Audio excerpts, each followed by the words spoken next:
Welcome to the show, Edgardo Cambón. You are part of a salsa band based in San Francisco, the Bay Area, known for high-level energy performances with great vocals, singing tunes by Oscar de Leon, Mark Anthony, and Edward Palmieri, just to name a few.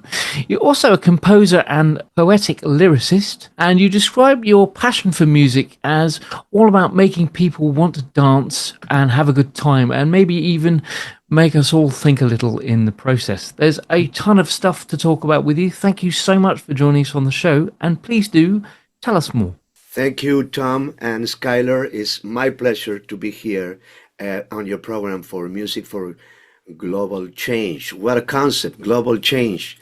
Yes. It's such a current topic, I should say. Well, I describe my music as danceable, thinkable. Okay, good. Now, when you read about my description, you correctly said that I also, in my repertoire with over 240 songs and continuously adding, I play music that I love on the style of music that I learned from the 70s and on, New York City, Puerto Rico, Cuba, etc. But I also have 4 albums out, and I'm coming up on my 5th album on the Latin Bound Records, and that's all original material, including some songs in English.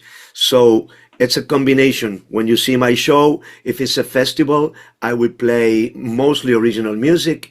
If it's a danceable club date, obviously the people also want to hear something that they have familiarity. So I play my personal arrangements of popular tunes, as well as the originals.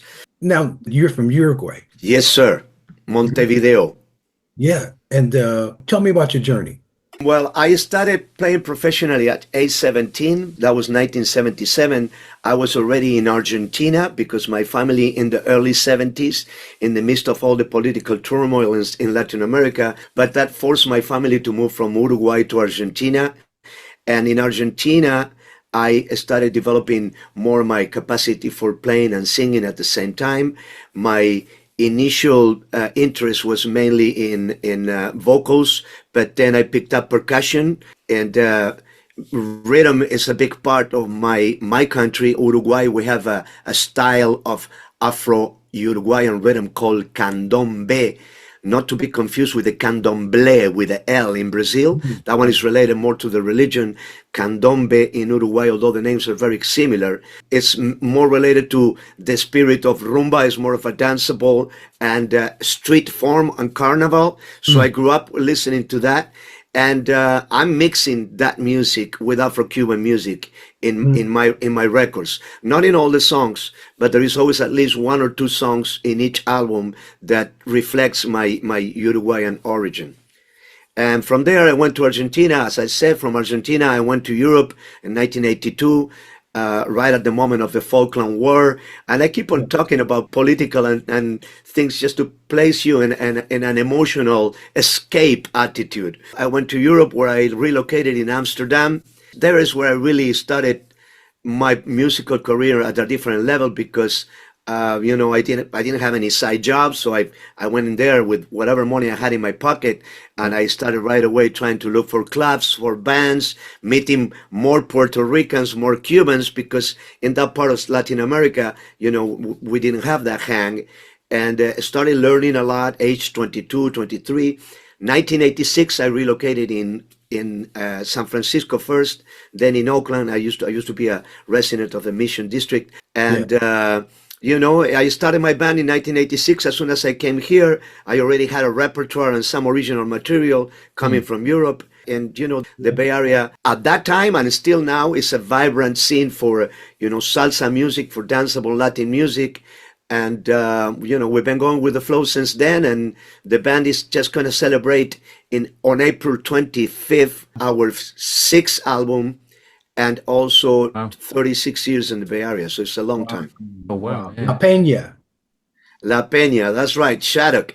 I can tell you, Shattuck Avenue at Ashby, almost at the corner. Man. Yeah, that's one of the places. In fact, I'm going to be playing there April 18th. Okay. April 18th, I'm going to be playing there. Beautiful, beautiful venue. Yeah, I was raised with the Escobedo, see? Talented family, very talented family. Yeah, amazing, man. And I see, Yeah. because I knew Coke too. See, Coke Escovedo. I never got a chance to meet him, but I want to tell you something funny because you're from Oakland. About 3 blocks from here, where I live, very close to the Lake Merritt, Yeah, They name Escovedo a street. There I is a know. street. There is a street. No. It's about 2 blocks on, and then it cuts off and it changes the name. But I think it's a great honor That's to 10th have. Avenue and East 21st Street. Yeah. Yeah, Tom, absolutely. Yeah. Well, you just briefly mentioned the Escovillos there. I mean, have you done and or have you got any plans for any collaborations with anybody at all with your music, with your group? Well, I've recorded with a lot of people here in the Bay Area. Rebecca Mauleon, stellar piano player. Wayne Wallace, amazing trombone player, arranger. John Calloway, Mike Spyro, percussionist international, both as a vocalist and as a percussionist. I also tour quite a bit with a man named Keith Terry, which has a lot of body music. He's one of the developments of body music. Yeah. Who we had a quintet. We went to Bali, Indonesia. We went to different places in the United States. So right now I'm very focused on my upcoming album, which is, as I said, in April. And so in my album, I do a lot of collaboration and bring a lot of people in. Now, as far as, specifically doing a collaboration with a particular artist, I'm not doing anything of that because, as I said, this is a time to focus on my orchestra. And but as far as working with people, I'm constantly working with a variety of local musicians Yeah. and doing recordings for people. tell me, what's your feelings about positive social conscious music? Wow. Okay. So one of my idols in my style of music, which is Afro-Cuban based rhythm music, salsa music, if they want to call it like Yes. that. That's a Mm. big umbrella. So but let's just say it simply, salsa. Mhm.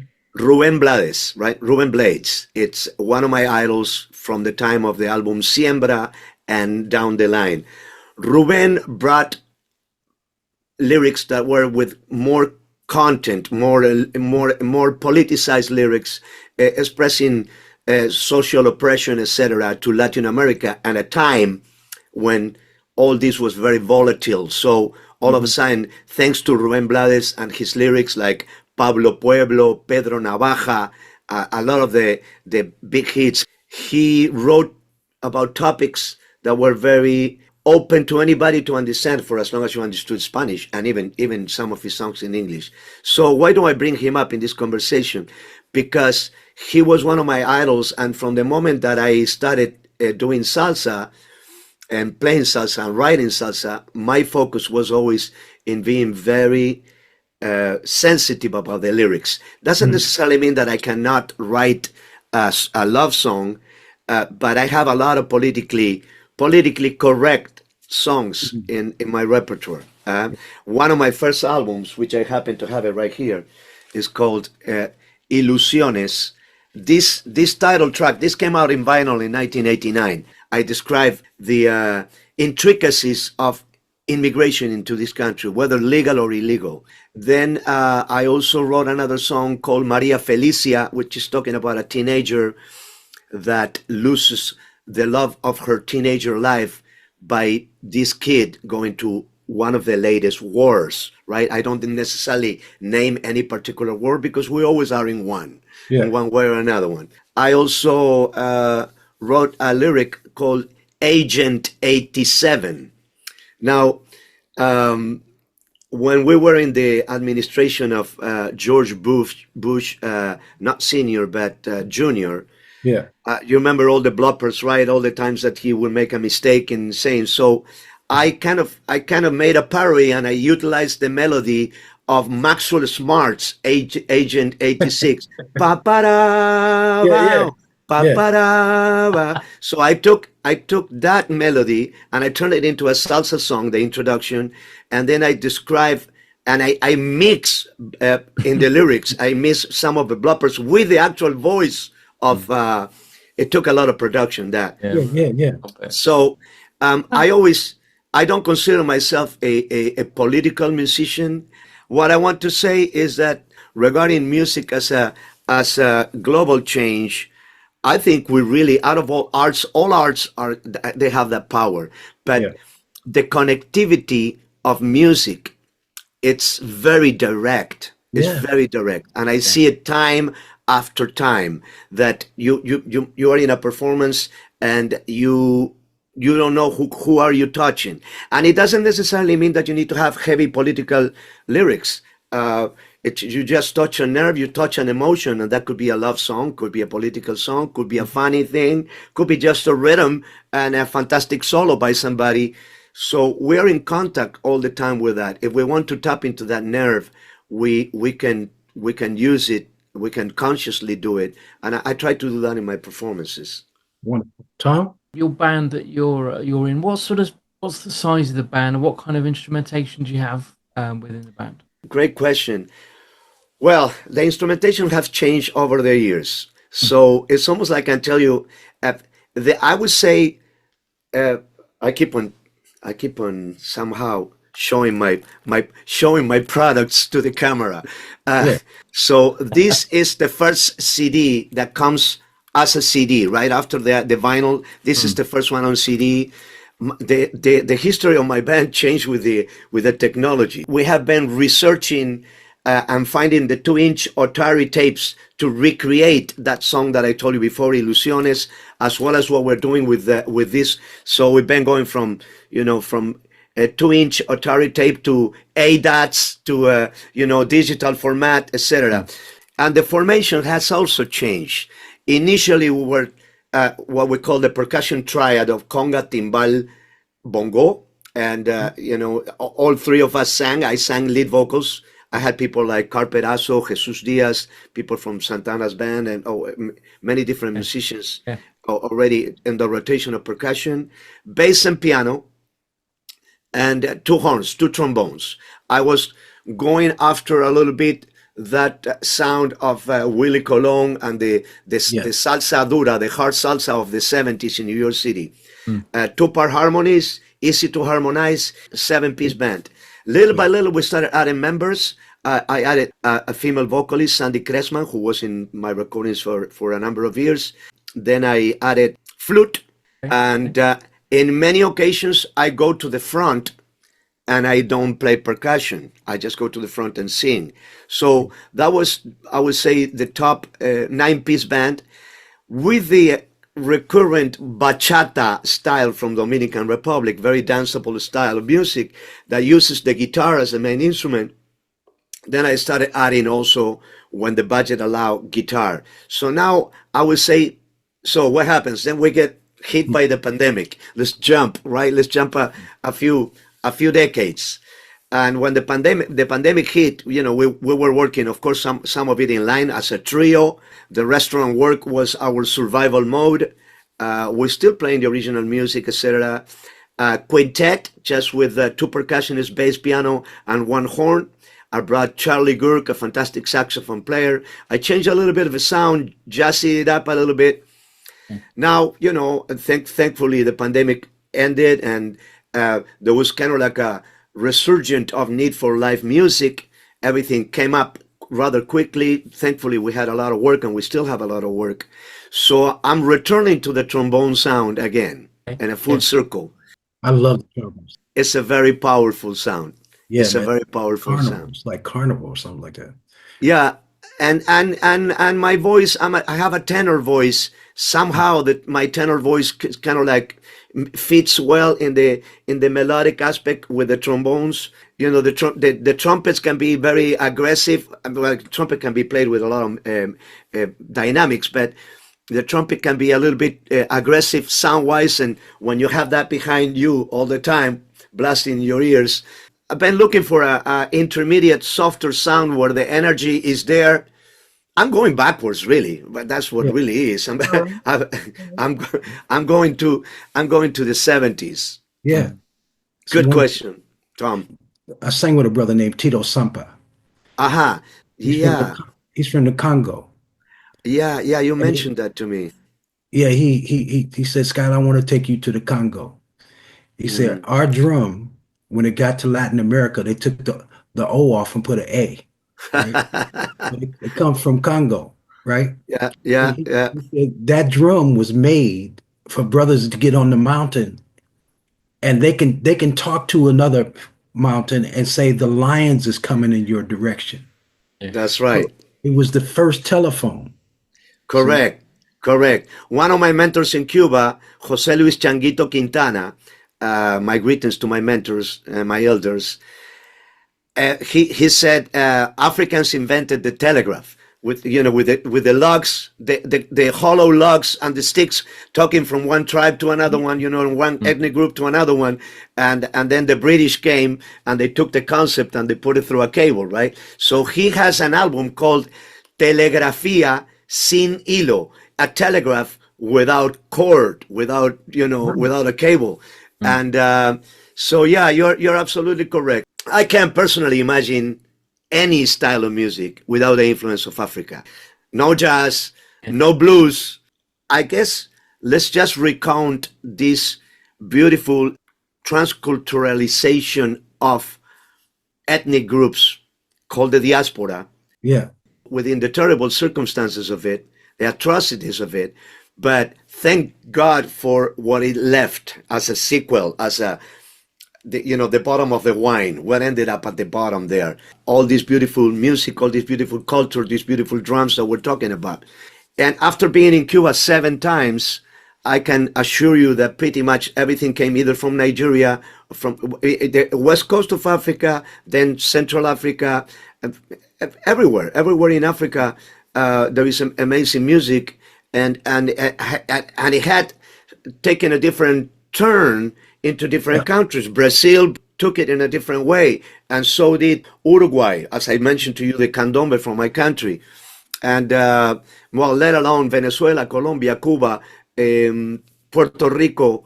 The richness is ad infinitum, and I'm very, very excited about having learned percussion with some great players from Cuba, from Puerto Rico, and from Africa as well. When I was living in Amsterdam, I studied with a few Africans. I wish I would have gotten a little bit more into djembe and junjun, some of the other Ghanaian, Senegal, Gambia, the Ivory Coast stuff. But you know what? You can't do only that much in one life. You can't do it all. So You gotta travel, man. I mean, mm, the day before I moved to London, I mhm. had a friend of mine call me and said, "Skyler, I got to take you out on my boat." And I said, "Man, we're packing." He said, "No, man, I'm coming to get you. I got to take you out on my boat."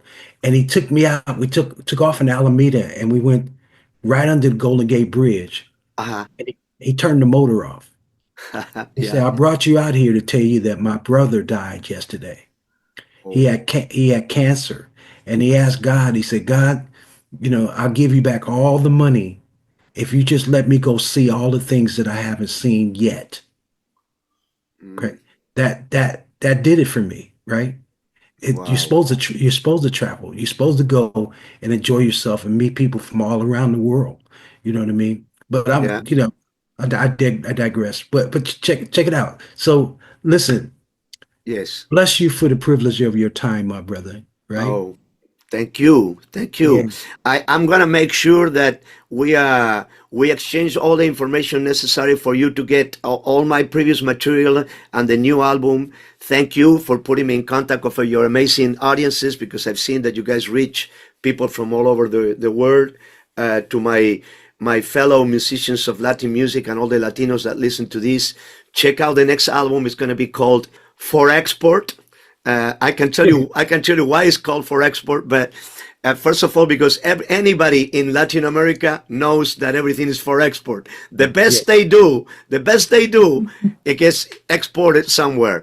So Yes. I decided to call it For Export, and also for them to know, for the Latinos and everybody to know that there is cumbia, there is bachata, there is guaracha, salsa, everything in it, and I think they're gonna love the melodies, etc. And actually, it's funny because I'm selling an album, but albums, I don't know, cars don't even come up with CDs anymore.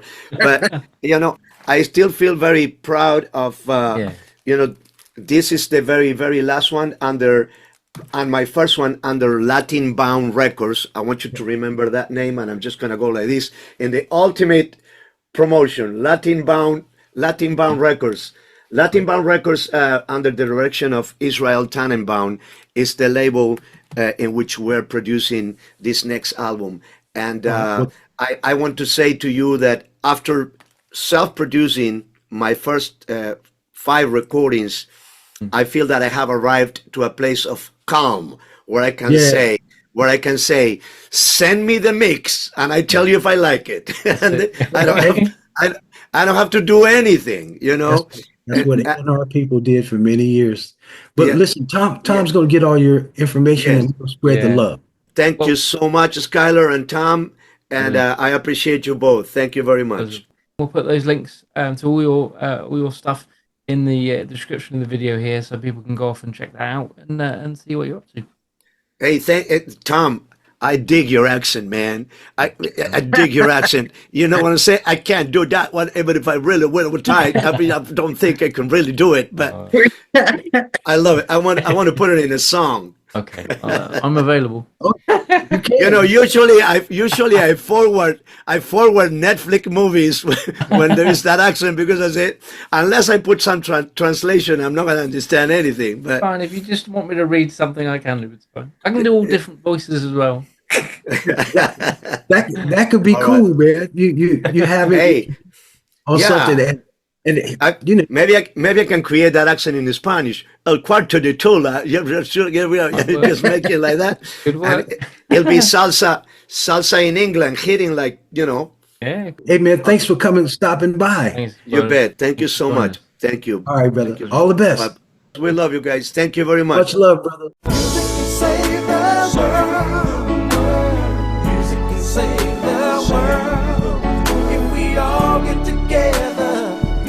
Save the world, yeah.